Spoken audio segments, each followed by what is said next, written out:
Exercise 3.4 elimination method. ठीक है, question number 1 देखो, x plus y equal to 5, इसको इक्वेशन 1 बना लो, and 2x minus 3y equal to 4, ये इक्वेशन 2 हो गया। इसको सॉल्व करने के लिए क्या करेंगे, एलिमिनेशन मेथड का यूज़ करना है। दैट मीन्स या तो x या फिर y दोनों में से किसी एक को एलिमिनेट करना पड़ेगा, उसको हटाना पड़ेगा, और उसको हटाने के लिए उनका जो कोफिशिएंट है उसको सेम करना पड़ेगा। तो नॉर्मली क्या है, हम लोग जो x के साथ जो भी मल्टीप्लाई है कोफिशिएंट, उसको इक्वेशन 1 में मल्टीप्लाई कर देंगे, और इक्वेशन 1 का जो कोफिशिएंट है उसको इक्वेशन 2 में मल्टीप्लाई कर देंगे। या फिर जो कॉमन फैक्टर है उसको भी ले सकते हो। तो यहाँ पे 1 है तो हमने इसमें 1 मल्टीप्लाई कर दिया, और यहाँ पे 2 है तो इक्वेशन 2 में 1 में 2 मल्टीप्लाई कर दिया। तो 2 इंटू एक्स क्या हो जाएगा 2x, 2 इंटू वाई क्या हो जाएगा 2y, और 2 इंटू 5 हो गया 10। फिर 1 multiply 2x minus 3y equal to 4।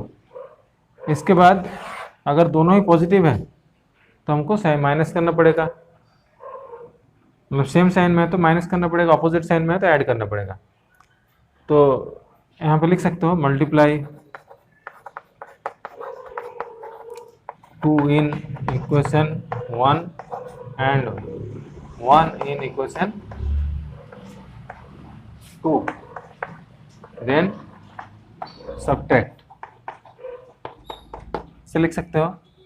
तो अगर माइनस करेंगे तो साइन चेंज होगा, यहाँ पे कुछ नहीं तो प्लस था तो प्लस का माइनस होगा, यहाँ माइनस है तो प्लस हो जाएगा, और यहाँ पे कुछ नहीं प्लस है तो माइनस होगा।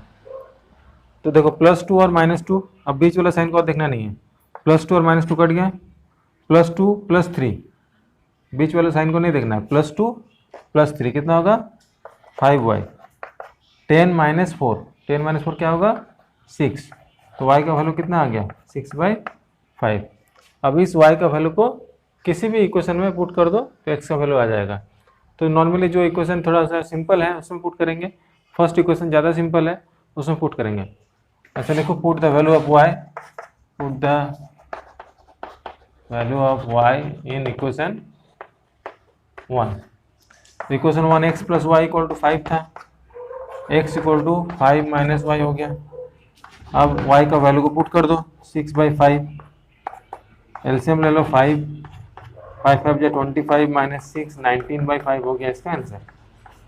ठीक है, तो देयरफॉर x हो गया 19/5, y हो गया 6/5। तो x equal to 19/5 and y equal to 6/5। Next question 3x + 4y equal to 10, ये इक्वेशन 1 हो गया, and 2x - 2y equal to 2, equation 2 हो गया। ठीक है, तो सेम प्रोसेस, इसमें 2 है तो 2 मल्टीप्लाई करेंगे इक्वेशन 1 में, और इसमें 3 है इक्वेशन 1 में तो इक्वेशन 2 में 3 मल्टीप्लाई करेंगे। 2 3 जा 6x, 4 2 जा 8y, 10 2 जा 20, सब में 2 मल्टीप्लाई हो गया। अब इसमें 3 सब में मल्टीप्लाई होगा, 6x - 6y इक्वल टू 6। फिर यहाँ पर सब्ट्रैक्ट करेंगे, अब लिख दो सब्ट्रैक्टिंग -1 प्लस माइनस का प्लस हो जाएगा, माइनस कट गया, 8 + 6 14y, और 20 - 6 14, तो y हो गया 14/14 1। अब 1 पुट कर दो सेकंड या फर्स्ट इक्वेशन में,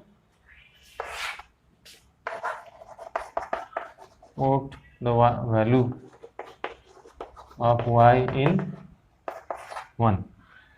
3x + 2 4 × 1 इक्वल टू 10 था, तो 3x 4 × 1 4 होगा, उधर जाएगा तो माइनस हो जाएगा, तो 3x इक्वल टू हो गया 6, x इक्वल हो गया 6/3 2, therefore x equal to 2, y equal to 1, ये आंसर होगा। इसी क्वेश्चन को सब्स्टिट्यूशन मेथड में भी बनाना है, सब्स्टिट्यूशन मेथड तुम लोग जानते हो, उसको बना लेना। 3x - 5y - 4 इक्वल टू 0, ठीक है, तो इसको स्टैंडर्ड फॉर्म में लेके आ जाएंगे। स्टैंडर्ड फॉर्म मतलब एक्स और वाई एक साथ रहेगा, कांस्टेंट आरएचएस में चला जाएगा, तो -4 को हमको आरएचएस में ले जाना, तो क्या हो जाएगा +4।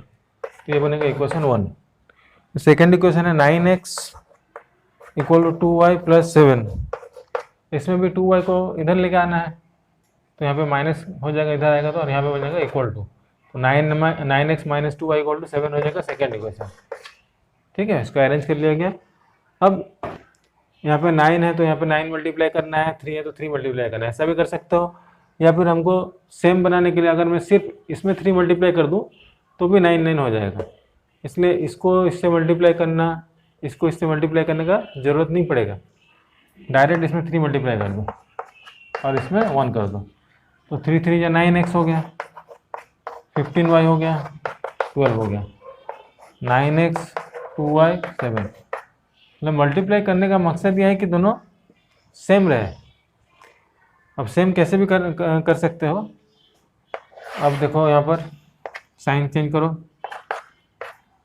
कट गया, +2 में 15 माइनस होगा तो -13y, और 12 में 7 माइनस होगा तो 5, तो y को हो गया 5/-13। अब y का वैल्यू को इक्वेशन 1 में पुट कर दो। ठीक है, 3x - 5 × -5/13 = 4। तो ये हो जाएगा 3x minus plus 25/13 = 4। 3x = 4 - 25/13, 3x = 4 13 या 52 -25/13, x हो जाएगा 7 3 2/13 × 3, ये 9 से कटा तो 9/13 आएगा x का आंसर, और y का आंसर -5/13।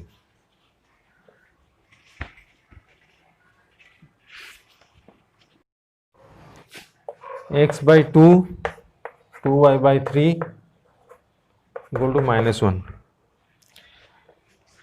तो ये पहला इक्वेशन है, इसको पहले सिंप्लीफाई कर लेंगे। को हर क्वेश्चन को समझने के लिए उसको वीडियो को धीरे धीरे बार बार देखना, तब पूरा क्लियर हो जाएगा। ठीक है, एक ही बार में देख के समझ जाओगे कि समझ जाएंगे तो ऐसा नहीं होगा, बार बार उसको देखना मैं क्या बोल रहा हूँ, कि सब कॉन्सेप्ट क्लियर हो जाएगा। तो 2 और 3 का एलसीएम कितना हो जाएगा 6, तो यहाँ पर 2 3 या 6 होता है तो इसमें 3 मल्टीप्लाई कर दो, और 3 2 या 6 होता है तो इसमें 2 मल्टीप्लाई कर दो, तो ये हो गया 3x + 4y = 6 1 जो -6 है ना। तो ये हमारा पहला इक्वेशन बना, इसको हमने इस तरह से स्टैंडर्ड फॉर्म में लेके आया। अब उसी तरह से सेकंड इक्वेशन को भी निकाल लेंगे, x - y/3 = 3। अब इसमें एलसीएम ले लो, 3x - y = 3, 3x - y = 3 3 या 9। तो ये हो गया सेकेंड इक्वेशन। अब इन दोनों इक्वेशन को सॉल्व करना है, तो ऑलरेडी पहला जो टर्म है ऑलरेडी सेम है, तो हमको कुछ और एक्स्ट्रा मल्टीप्लाई करने की जरूरत नहीं है, डायरेक्ट सब्ट्रैक्ट कर दो। सब्ट्रैक्टिंग 2 from 1, तो 3x + 4y - 6 and 3x - y = 9। अब सब्ट्रैक्ट करेंगे तो साइन चेंज होगा ही, +4 + 1 5y -15, 5 यहाँ डिवाइड हो जाएगा तो y हो जाएगा -15/5 -3। ठीक है, तो y का वैल्यू आ गया है। अब y के वैल्यू को इस इक्वेशन में पुट कर दो, सेकंड इक्वेशन में, फर्स्ट में भी पुट कर सकते हो। इसको मिटा देता हूँ, इक्वेशन 2 था 3x - y = 9, y का वैल्यू आया है -3, +3 हो जाएगा, +3 हो जाएगा, 3x = 9 - 3, 3x = 6, therefore x = 6/3 2। Answer हो गया x = 2 और r = -3।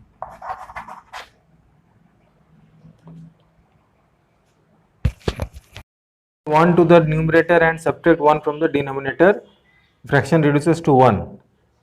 तो फ्रैक्शन में न्यूमरेटर है डिनोमिनेटर है, तो let numerator equal to x, numerator equal to x and denominator equal to y. Therefore fraction क्या हो जाएगा, फ्रैक्शन हो जाएगा एक्स अपॉन वाई। मतलब जब भी आंसर फाइंड होगा उसको इस फॉर्म में लिख देना है, एक्स अपॉन वाई के फॉर्म में।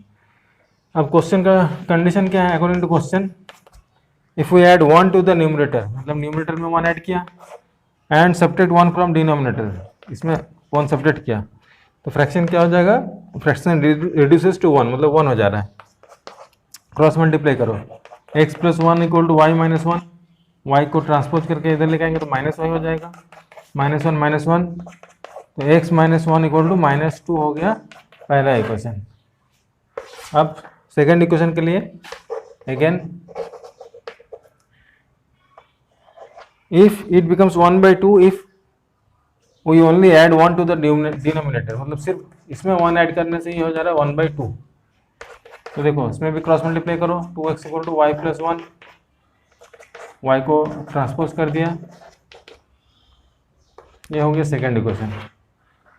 अब फर्स्ट और सेकेंड इक्वेशन में जो सेकेंड टर्म है वाई दोनों में माइनस वाई है, ठीक है। तो अगर दोनों इक्वेशन को सब्ट्रैक्ट कर देंगे तो डायरेक्ट वाई कैंसिल हो जाएगा।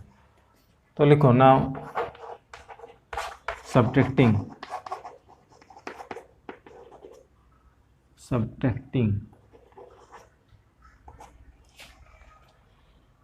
x minus y equal to minus 2, 2x minus y equal to 1। और सब्ट्रैक्ट करेंगे तो साइन चेंज होगा, ये कटेगा, 1 में 2 गया तो माइनस एक्स माइनस 3, तो x का वैल्यू आ गया 3। अब x का वैल्यू को इसमें पुट कर दो तो y का आ जाएगा,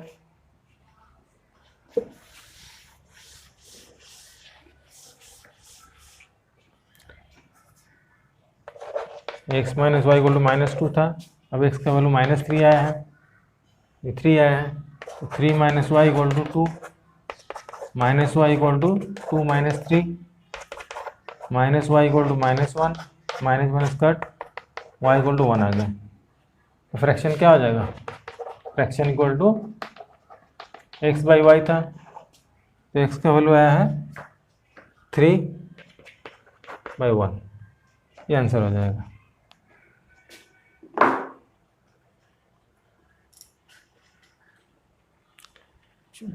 -2 था, स्टार्ट, -2 माइनस 3 -5 होगा, ये हो जाएगा 5, यहाँ पे आ जाएगा 3/5। Okay, 3/5 is the answer. Next question, question number 2। Noori was 3 times as old as Sonu.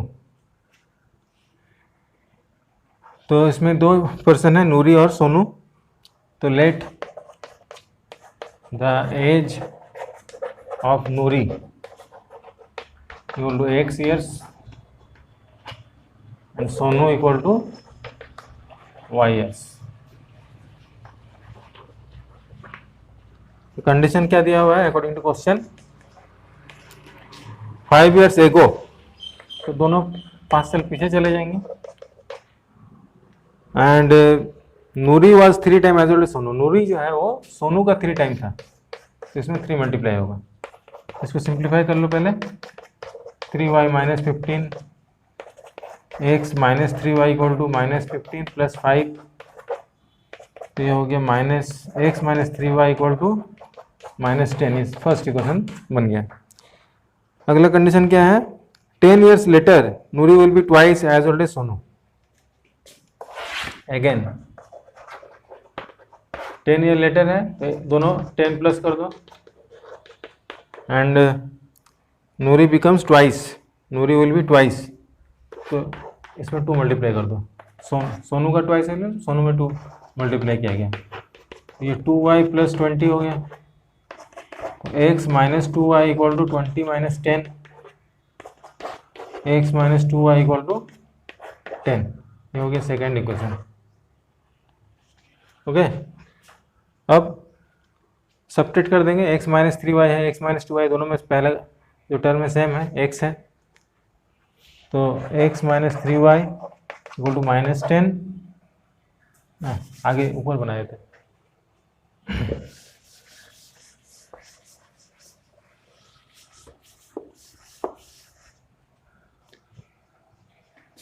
x minus 3y equal to minus 10, x minus 2y equal to 10। अगर सब्ट्रैक्ट करेंगे तो ये साइन चेंज हो जाएगा, 2 में 3 गया तो माइनस वाई, ये माइनस 20, तो y का वैल्यू आ गया 20, दैट मीन्स सोनू 20 साल का है। अब x का वैल्यू फाइंड करना है, तो x minus 3y equal to minus 10 था, x इक्वल टू हो जाएगा 3y को इधर ले जाए तो plus 3y minus 10, x equal to 3 into y का वैल्यू 20 आया है, तो हो गया 60 माइनस 10 50, ठीक है। देयरफॉर नूरी इक्वल टू हो जाएगा 50 years, Sonu equal to 20 years. This is the answer.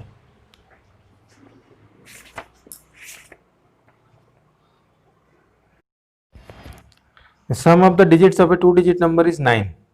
तो 2-digit नंबर है, जैसे सपोज 45, 54, 63, 36, 81, 18, ये सारे क्या है 2-digit नंबर है, और इन दोनों का डिजिट का सम करेंगे तो कितना होगा 9। देखो इन दोनों का 9, इन दोनों का 9, इसमें भी 9 आ रहा है, इसमें भी 9 आ रहा है। इस तरह से बहुत सारे नंबर हो सकते हैं जो दो डिजिट के हो और सम करने से 9 आता हो।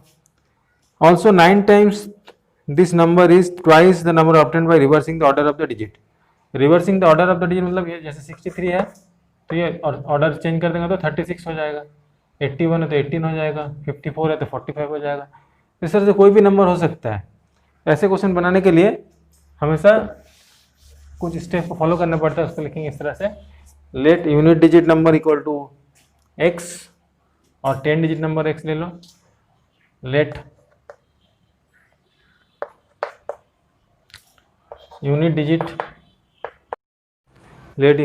Equal to x, 10th digit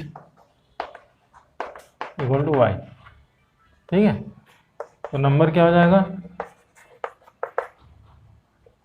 unit digit और 10 डिजिट में हमेशा 10 मल्टीप्लाई करना है, that means x plus 10y इसका नंबर हो जाएगा। और फिर रिवर्सिंग करेंगे तो रिवर्सिंग नंबर हो जाएगा, रिवर्सिंग मतलब x में 10 मल्टीप्लाई होगा और यूनिट डिजिट सॉरी 10 डिजिट जैसे है वैसे आ जाएगा, ये रिवर्सिंग नंबर हो गया। अब क्वेश्चन का कंडीशन देखो, पहला कंडीशन है कि दोनों का डिजिट का सम 9 है, मतलब x plus y equal to 9, ये पहला इक्वेशन है। और सेकेंड कंडीशन दिया हुआ है 9 टाइम्स दिस नंबर, इस नंबर का 9 time is twice the number obtained by reversing the order, इसका डबल है। सेकेंड कंडीशन है 9 multiply x plus 10y equal to 2 multiply 10x plus y, है ना। 9 times this number is twice the number obtained by reversing the order, तो 9 into x 9x plus 90y equal to 20x plus 2y, तो 9x minus 20x plus 90y minus 2y equal to 0, ये हो गया 11x minus फिर plus 88y equal to 0। Minus 11 common ले लो, minus 11 common लेंगे तो आएगा x minus y equal to 0, minus 11 0 में डिवाइड हो जाएगा तो x minus y equal to 0 आ गया सेकेंड इक्वेशन। अब फर्स्ट इक्वेशन और सेकेंड इक्वेशन दोनों रेडी हैं, दोनों को सॉल्व करना है। सॉल्व करने के लिए देखो आगे के स्टेप में इसको तो जैसे वैसे रखो, सेकेंड इक्वेशन को यहाँ लिख दिए और ऑलरेडी अपोजिट साइन में है तो ऐड कर दो। क्या कर रहे हैं हम लोग, ऐड कर रहे हैं, तो ये कट गया, x plus x 2x equal to 9।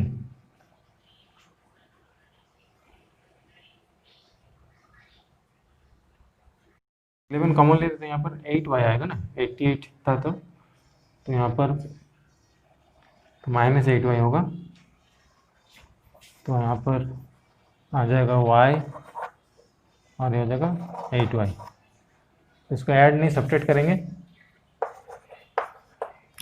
क्योंकि ये दोनों सेम है, सेम साइन में है, साइन चेंज, कट गया 8y plus y 9y equal to 9। तो y हो गया 9/9 1। अब y का वैल्यू को इक्वेशन 1 में पुट कर दो, x plus y equal to 9 था, y का वैल्यू 1 आया है, 1 इधर आएगा माइनस होगा, तो x का वैल्यू आया 8। अब x और y का वैल्यू को हम इक्वेशन जो हमारा बना है नंबर, इसको फाइंड करना है, उसमें पुट करो। Therefore number equal to x का जगह पे लिखेंगे 8 और y का जगह लिखेंगे 1, तो 10 1 10 प्लस 8 कितना हो जाएगा 18। ये आंसर है।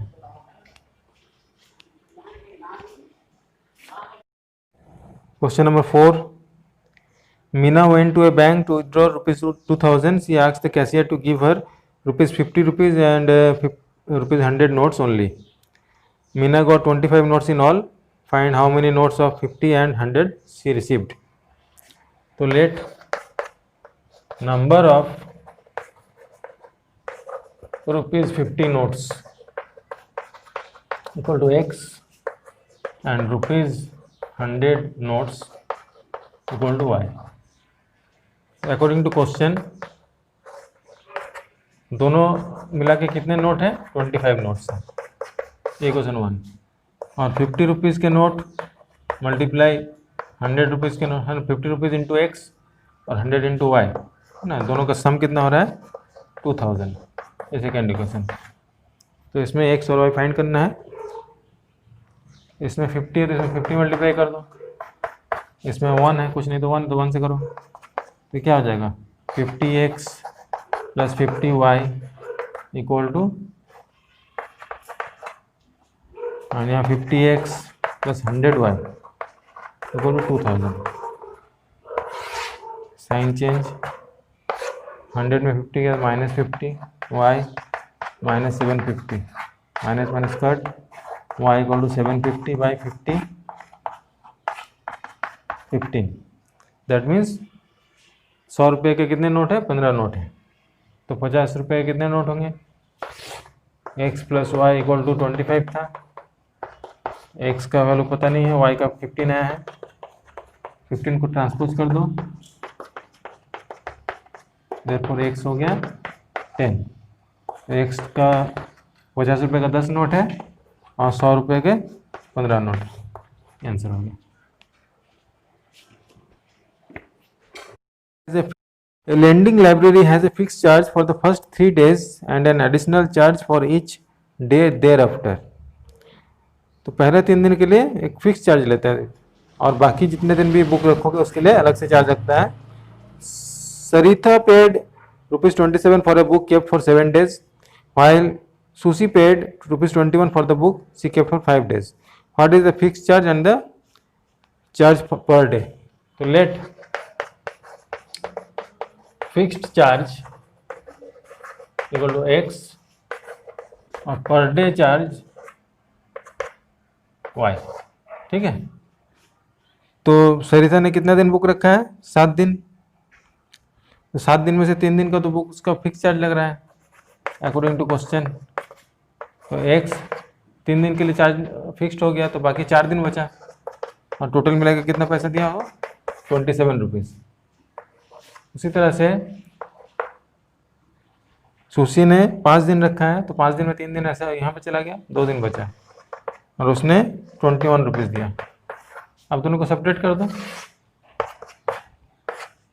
तो 2y equal to 6, y equal to 6/2 3। अब y का वैल्यू को इक्वेशन 1 में पुट कर दो, x 4 into 3 equal to 27, 27 minus 12 x equal to 15, therefore fixed charge हो गया 15 रुपीज़ और पर डे चार्ज हो गया per day charge equal to ₹3 ये आंसर हो गया।